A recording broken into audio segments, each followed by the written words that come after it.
On vous a mis les plus importantes. Ça, c'est ce qu'on devrait avoir. Mais encore une fois, la mairie n'a pas de sous. La première qu'on a mise, ce n'est pas forcément la première qu'on va mettre, peu importe, c'est de la pomme de terre. Alors, pourquoi on met de la pomme de terre? Pas du tout pour les récolter. Là, ce qu'on va faire, on ne va jamais récolter, toucher le sol. On ne va jamais arracher aucune racine. Même plus tard, quand vous récolterez vos choux ou vos salades, vous couperez, vous laisserez les racines dans la terre. Je ne vous l'ai pas dit tout à l'heure, mais en fait, la plus grande fertilité qu'on peut injecter dans le sol, c'est des racines qui vivent ou qui meurent dans le sol. Parce que quand les racines meurent dans le sol, elles nourrissent les fameux micro-organismes. D'accord? Donc, ne jamais plus rien arracher dans ces buts-là. Bien sûr que là où vous voulez faire des radis ou des navets ou des betteraves, à un moment donné, là, il faut récolter une partie racinaire. Et ce n'est pas génial. Ça perturbe la vie du sol. Il faut faire ça proprement. Voilà. Là, je vous parle de buts les plus fertiles, les plus intenses pour avoir bien des concombres, des salades, des tomates, tout ce qu'on veut en été, alors qu'en été, dans nos régions, c'est très très difficile de faire du potager. On serait au Canada ou en Sibérie, aucun problème. Il fait chaud et il fait humide tout l'été. Chez nous, et pas d'eau en été. D'accord? Donc, c'est là où il faut être très bon avec les micro-organismes qui prospectent l'eau, les nutriments, le mulch. Voilà. Donc, on va aller jusqu'à, en proportion, 70% de plantes compagnes fertilitaires et à peine peut-être 30% de tomates, de salades et de concombres. Mais au mètre carré, vous produirez plus de salades, de tomates et de concombres que dans les systèmes dont vous avez l'habitude, classiques, malgré tout. Mais sans arroser, sans engrais. Voilà, avec très peu, pas d'engrais, non, ça c'est sûr. Entre pas et peu d'eau. Voilà. Alors donc, la pomme de terre, c'est pas pour la récolter, c'est pour qu'elle fasse... Je vous ai dit, on va faire une jungle de plantes fertilitaires. On va dire que la pomme de terre, c'est un peu le grand arbre de notre jungle. Parce que ça fait un parasol quand ça pousse une pomme de terre. Tout de suite, ça permet de faire de l'ombre, de faire pousser des choses par-dessous, de faire vivre des micro-organismes. C'est super efficace. Ensuite, on passe à la consoude. Alors, pour ceux qui veulent, il y a les familles et les noms botaniques, hein, d'accord? Pour savoir de quoi on parle. La consoude, qui ne connaît pas la consoude? Pas mal de personnes, d'accord. Ben, vous verrez, j'en ai amené, c'est une plante très, très, très importante. Vous avez vu, prioritaire, hein, la troisième, quatrième colonne. Ça veut dire indispensable, en fait. Obligatoire, vous le prenez comme vous voulez. C'est une plante qui a des racines extrêmement profondes, extrêmement puissantes, qui peuvent descendre parfois des dizaines de mètres, qui vont remonter des tas de nutriments du sol et qui fait des grandes feuilles et qui relâche tous ces bons nutriments en surface. Donc, elle va fabriquer du mulch. En fait, donc, on aura deux types de mulch, vous avez compris. On aura le mulch mort, broyat, feuilles, résine, écuilles de pêne, tout ça. Mais ce qu'on aura semé avant, qui va traverser, germer et traverser notre mulch mort, notre broyat, va être une deuxième catégorie de mulch, du mulch vivant, couvre-sol. Plantes compagnes, plantes fertilitaires, elles font de la fertilité, mais elles sont aussi couvre-sol, donc mulch vivant. Elles font toutes ces fonctions à la fois. Et une autre fonction qu'elles font, elles vous empêcheront d'avoir des attaques de pucerons, de limaces, de tout un tas de maladies, de parasites, de tout ça. Grâce à la diversité de plantes qui poussent, qui font des fleurs, en plus elles vont attirer les pollinisateurs, où en fait on est en train de créer un écosystème entier. Et nos tomates, c'est la dernière roue du carrosse. Parce que quand j'aurai cet écosystème qui fonctionne, micro-organismes, insectes, les fleurs, tout ça, alors là, vos tomates pourront venir et vous allez voir, au mètre carré, ça produira tomates, salades, concombres, tout ça très serré. Vous allez mettre 10 fois plus sur le même mètre carré que ce que les gens font dans les maraîchages. Nous, on va mettre tout ensemble, diversifier, densifier, serrer les uns contre les autres, les uns sous les autres. D'accord? Et là, on va cracher de la production au mètre carré 10 fois plus, peut-être 20 fois plus, que ce que vous avez l'habitude de faire. Votre problème, ça sera la récolte. Ça sera tellement abondant que vous aurez du mal à comprendre la récolte. D'accord? Donc, c'est encore un problème ultérieur qu'il faudra régler. Hein. Voilà, donc je reviens à ma liste. Consoude indispensable.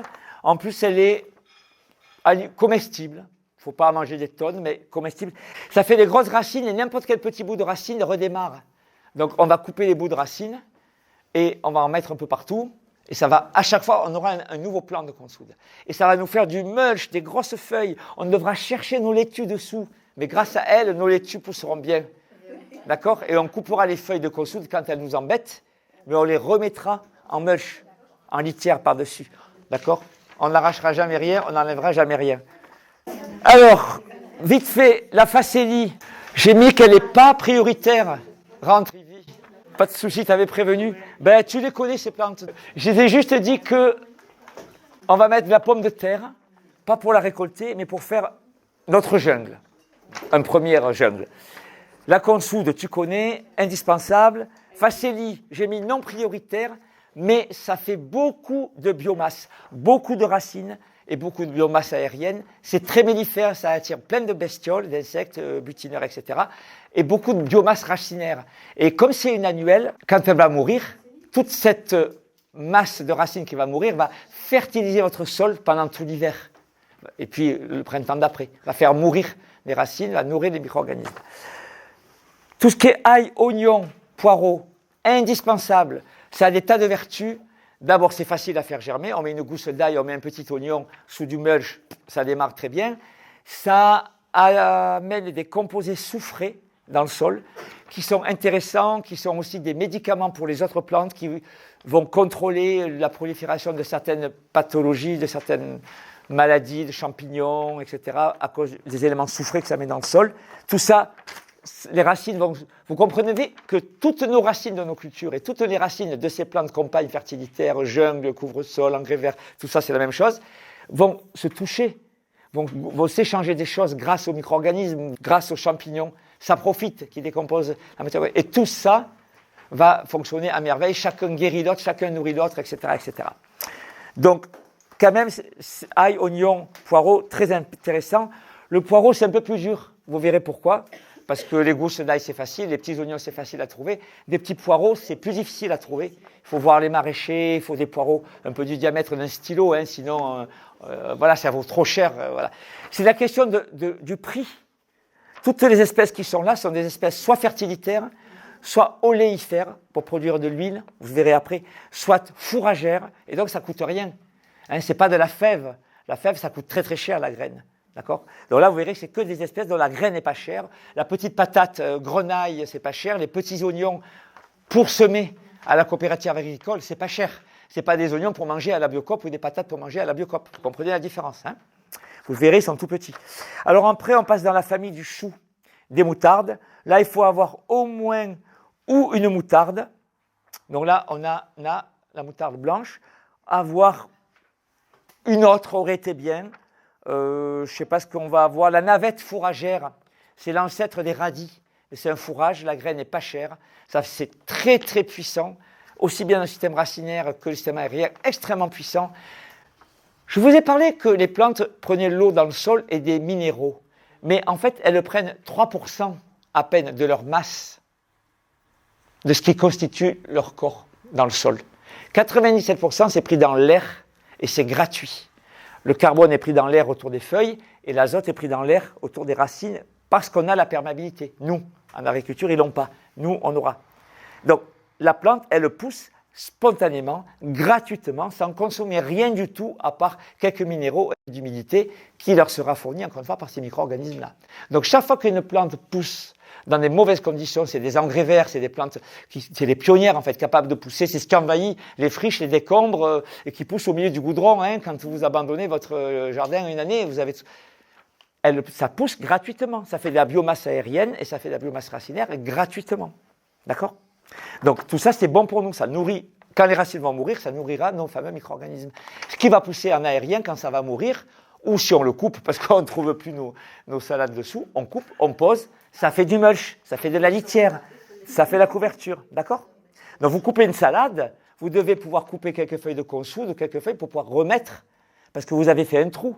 Et là, vous avez peut-être de la terre à nu, quelque chose. Et je ne veux pas voir 1 cm² de terre à nu. Sinon, je viens et je dis, ah, pas bon, je vais dire à la mairie, votre argent, il est gaspillé. Non, donc vous voyez, donc c'est pas efficace. Donc on veut toujours de la litière. Donc on va amener au début du broyat, on amène des graines, mais à terme, on veut que, in situ, mon mètre carré produise mes récoltes et sa propre fertilité. D'accord? Son mulch, etc. Mulch vivant, engrais vert, couvre-sol. Voilà, donc les radis fourragers, enfin l'ancêtre des radis fourragers, très intéressant. La navette fourragère, très intéressant. La moutarde, très intéressant. Le colza, très intéressant. Tout ça, c'est des graines. Si on achète chez un fournisseur de graines fourragères, grande culture, les mecs, c'est des hectares qu'ils en font, la graine, elle ne coûte rien. Hein, le pois chiche à la Biocoop, c'est 4,30 €. Un pois chiche, à mon avis, et encore, c'est un pois chiche, c'est pas un fourrage. Prenez un pois fourragé ou un pois oléifère, ça doit coûter 2 € le kilo. Peut-être même moins, parce que c'est un fourrage. On l'achète par sac de 25 kilos et ça coûte rien. Ou de 10 kilos, ça dépend des moyens. Voilà. D'accord? Donc là, bon. Donc voilà, ça c'est pour la famille de la moutarde, des radis, des navets, fourragés, oléifères, pas chers, etc., etc. Après, on passe à la famille indispensable des légumineuses, qui ont en plus la capacité de fixer encore plus d'azote dans le sol que le reste des plantes. Donc là, pareil, il faut absolument de la vesse. Pourquoi? Parce que c'est une liane extrêmement volubile et très très pionnière. Ça pousse partout, ça envahit tout et c'est ce qu'on veut. On veut faire une jungle, on veut que ça soit très dynamique, aérien, racinaire. Et quand on aura cette jungle, qu'elle nous embête, qu'elle en aura trop, ben on pourra couper. Parce que je trouverai peut-être plus mes haricots dedans, on verra. On ne peut pas en avoir trop. Quand on en a trop, on coupe et on est toujours gagnant parce qu'on nourrit les micro-organismes quand on coupe. D'accord? Indispensable, ça fait la jungle, quoi. On va avoir besoin de quoi? Le soja, si on en a. Fèverole, très important parce que... Alors, le fèverole, c'est une petite fève. Mais la graine ne vaut rien. C'est un engrais vert, c'est un couvre-sol, c'est un fourrage. Donc, c'est vendu pour nourrir les animaux. La veste aussi, c'est vendu pour nourrir les animaux. Donc, la graine n'est pas chère. Si on a de la fève, on peut en mettre, mais ça sera pour récolter des gousses. Tandis que là, la fèverole, c'est pour créer la fertilité et tout ce que je vous ai raconté. Un pois fourragé, ça serait très très bien. Là, on n'en a pas trouvé de pois fourragé, enfin, on n'a pas eu le temps. Donc, du coup, j'ai acheté du pois chiche à la Biocoop, donc double du prix, quoi. Hein. Donc, j'en ai acheté que 3 kilos. Voilà. On manque de graines. Donc, on va devoir faire de l'arbitrage pour les ressources. Sur tel mètre carré, on en mettra plus, ailleurs, on en mettra moins, d'autres, on en mettra très peu, mais on mulchera peut-être. Et on verra ce que ça fait quand même, si on mulche avec peu d'engrais verts, quand même, le système va... Parce qu'il y a des graines dans le sol, elles vont germer, et il va se passer des choses. Même si on mettait que du mulch, il se passerait des choses. Mais bien moins que si on injecte densément notre jungle, vous comprenez? Là, c'est comme une seringue de junglisation de notre système qu'on va faire. On en manque, donc on va arbitrer, on verra ce qu'on fait. La luzerne, très intéressant parce que c'est une vivace. Donc, elle vivra, elle se ressèmera, mais elle vivra. De même que le sainfoin, ça aurait été bien, j'en ai pas. Voilà, le mélilo, ça aurait été très bien. On n'en a pas parce que c'est aussi une vivace, une très grande légumineuse, très puissante, qui a des tas d'usages médicinaux, alimentaires. Enfin, je ne vous raconte pas tous les usages qu'ont ces plantes par ailleurs, sinon on va y passer l'après-midi. Hein. Mais toutes sont multifonctionnelles. Hein. Voilà, du trèfle, on aurait pu mettre, etc. Et puis dans la grande famille des pissenlits, des chardons, des soucis, des pâquerettes, des armoises, des hélicrises, tout ça c'est une grande famille, la famille des composés ou astéracées. On en a quelques espèces très intéressantes, les tagettes et les tanésies, parce qu'elles éloignent bien certaines maladies, elles attirent certains insectes. En fait, ce qu'on veut, c'est attirer tout le monde, y compris ceux qui nous embêtent, y compris les ravageurs. Mais si on a tout le monde, les ravageurs ne vont jamais dominer. Et on veut absolument tout le monde. On veut un peu de pucerons, on veut un peu de limaces, on veut un peu de pyrale, du chou, des crucifères, on veut un petit peu de tout ça. Mais là, on attire tout le monde. Et quand on attire tout le monde, en plus, on attire les insectes, les oiseaux, les batraciens, les reptiles. Vous allez voir des orvées, des grenouilles, voilà. Des orvées? Ah ouais, mais c'est indispensable. Sinon, on a des limaces. D'accord? Les gens qui ont des limaces, ils font des élevages de limaces. Ils leur font tout propre, ils leur mettent de la paille et il n'y a aucun prédateur, évidemment. Donc nous, on veut qu'ils viennent, les prédateurs de la limace. En équilibre, on veut des orvées, on veut des grenouilles, on veut des oiseaux, on veut des perce-oreilles. Vous voyez? On veut des mille-pattes. C'est pas dangereux, mille-pattes, ça fertilise le sol. On veut des cloportes. C'est une espèce de crevette de terre, hein, le cloporte. C'est une crustacée, c'est une crevette. Pour info, c'est très bon à manger d'ailleurs. Hein. Ça a été consommé. Voilà. Et c'est un signe que tout n'est pas pollué et tout fonctionne bien, de richesse. Voilà. Donc tout ça, on veut qu'ils viennent. C'est pour ça qu'on met toutes ces plantes-là. Voilà. Ça va ? Donc ça, c'est bon pour la liste. Alors maintenant, comment on va procéder ? Bon, déjà, tout ce qu'on sèmera, je vous dirai de le cocher sur votre feuille. Parce que vous avez quand même la mémoire, vous dites, ah, ça, cette graine-là, oui, d'accord. Ah, vous pourrez revenir à votre liste. Est-ce que c'est ça ? Est-ce que c'est ça ? Non. Ah non, c'est ça. Vous pourrez même marquer si c'est un petit diamètre, un moyen diamètre ou un gros diamètre de graine. Vous vous rappellerez plus facilement. Les crucifères, la moutarde, c'est à peu près 1 millimètre. La lusiane, c'est à peu près 1 millimètre. La vesse, c'est comme une lentille, mais pas tellement plate, un peu ronde. Voilà, le pois chiche, vous connaissez, ou un pois fourragé, j'en ai pas, ça serait comme un pois chiche. Voilà. La fèverolle, c'est encore un peu plus gros. Donc, puis ça ressemble à une fève. Donc, si vous cochez ce que vous avez vu, ça commence à vous habituer à reconnaître les graines dont vous aurez besoin dans votre potager chez vous à la maison, si vous voulez reproduire le système. Ça va ? Donc, ça, c'est une chose. Ensuite, on a 3 lieux qu'on a identifiés avec Marie tout à l'heure. Parce qu'on ne peut pas tout faire, on manque de surface, et on manque de temps, et comme ça produit beaucoup au mètre carré, ce n'est pas non plus la peine de faire tout à la va-vite, n'importe comment, pour en faire beaucoup, et pas bien fait. Donc, il y a des jardinières. Il y a... Bon, en gros, c'est des jardinières. Il y a des endroits où il y a très très peu de terre qui sont rajoutées, et le sol initial, on a fait un petit test à la binette, je vous le montrerai, c'est du sable qui était là avant, quoi. Hein. C'est pas génial, mais bon, c'est pas grave. D'accord. Donc, il se trouve qu'elle a récupéré un peu de terre. Donc, on décidera peut-être à certains endroits, on va remettre un peu de terre. On va gagner. C'est sûr que les cultures et même les engrais verts, tout ça, ça poussera mieux si on a mis un peu de terre que si on a 3 cm de terre sur du sable. Mais quand même, les plantes, même sur, et on fera l'essai, on laissera sur le sable, là, on écrira bien quel bac il s'agit, quelle jardinière il s'agit. On verra que dans 2 ans, peut-être même l'année prochaine, on ne verra même pas la différence de là où ça sera embêté à mettre des semences et du broyat. Des semences et de la terre. Peut-être ça ne fera pas de différence.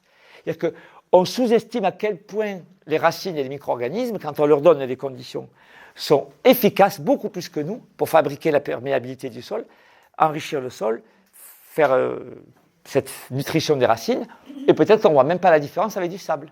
Parce que fondamentalement, si on n'a que du sable, on fait ça, ça marche quand même. Hein? Alors peut-être que la première année, moins bien que les années suivantes. Donc on pourra faire des arbitrages comme ça. Il y a des endroits où j'ai ramené un petit sachet de feuilles.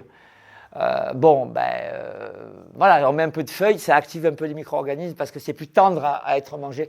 Les feuilles, ça se fait plus facilement manger par des bactéries et le bois plus dur, plus facilement par des champignons. Hein. Le cellulose, le lignine, on en avait parlé lors de la... Voilà, donc c'est pas mal, on active un peu parce que si on met un peu des feuilles, c'est pas la feuille qui compte, c'est qu'elle va activer, faire multiplier des bactéries plus rapidement que si on met que du bois. Donc normalement, on aurait dû en mettre beaucoup plus de feuilles, en récupérer. Idéalement, on aurait dû aller récupérer un peu d'humus quelque part. Et on inocule. Ce n'est pas l'humus qu'on amène, ce n'est pas la quantité, c'est l'inoculation. C'est que dedans, il y a des milliards de micro-organismes, bactéries, champignons. Et c'est ça qu'on aurait inoculé. Il y en a toujours, ne vous inquiétez pas. Ils y sont. Mais voilà, on aurait boosté un petit peu le système. Donc on aurait mis un peu notre humus, on aurait mis un peu... D'abord, on aurait arrosé. Parce qu'après, si on arrose, on détruit tout. Voilà, sinon l'humus, il va gicler partout. On aurait arrosé, on aurait mis l'humus, on aurait mis les graines comme on va faire, les feuilles un petit peu, et puis après, on met notre mulch, et puis voilà, on a fini. Et si après, on veut déjà mettre un petit plant de quelque chose, mais qui n'aura pas des bonnes conditions, qu'il faudra un petit peu arroser quand même, alors que le reste, on n'aura pas besoin de l'arroser. Normalement, ce n'est pas le moment de mettre nos plants de culture. Voilà. C'est ça qu'on va faire et on va voir sur 2-3 endroits différents.